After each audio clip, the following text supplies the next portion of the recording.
Bienvenue dans ce nouveau décryptage. Aujourd'hui, on plonge au cœur d'une question vraiment fascinante, une question qui touche à l'essence même de l'autorité religieuse. On va explorer ensemble le cadre théologique laissé par l'imam Malik Samba Taharan Ndiaye. Son but avec tout ça, c'était de nous donner une méthode claire, précise et surtout intemporelle pour arriver à distinguer les vrais guides spirituels de ceux qui, s'autoproclament un peu trop vite. Et honnêtement, dans notre monde actuel où tout le monde crie pour capter l'attention, c'est un sujet absolument crucial.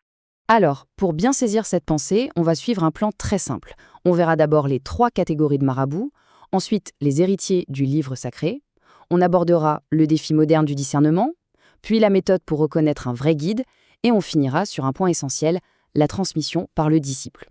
Allez, c'est parti avec notre première grande étape, les 3 catégories de marabouts et la classification théologique qui va avec. C'est vraiment la base de tout l'enseignement de l'imam Ali sur le leadership religieux. En fait, il pose ce qu'on pourrait appeler une sorte de règle de 3. Selon lui, il y a exactement 3 types de marabouts dans l'islam, pas un de plus. D'abord, ceux qui se désignent eux-mêmes. Ensuite, ceux qui sont désignés par les fidèles. Et enfin, ceux qui sont désignés par Allah.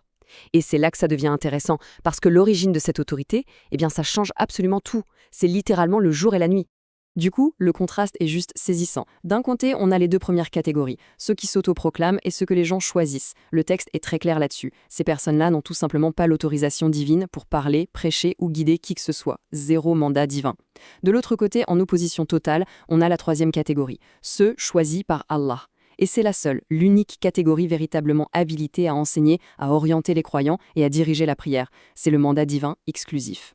On passe à la deuxième partie, les héritiers du livre sacré, en se penchant directement sur les preuves du Coran. Évidemment, pour avancer une telle affirmation, il faut du solide, il faut s'appuyer sur des textes. Et l'imam s'appuie directement sur le Coran, plus précisément sur la sourate Fatir, chapitre 35, verset 32. Ce passage nous dit texto. Ensuite, nous avons fait hériter du livre ceux de nos serviteurs que nous avons choisis. Ce mot « hériter », il est lourd de sens. L'idée qu'il y a des personnes spécifiquement et divinement choisies pour hériter du message, ça confirme totalement qu'il existe une hiérarchie d'autorisation qui va bien au-delà de la simple volonté humaine. Et si on décortique un peu la suite de ce même verset, on tombe sur une autre règle de 3, avec des sous-catégories super distinctes. D'abord, on a ceux qui se font du tort à eux-mêmes. Ensuite, ceux qui adoptent une voie, disons, moyenne.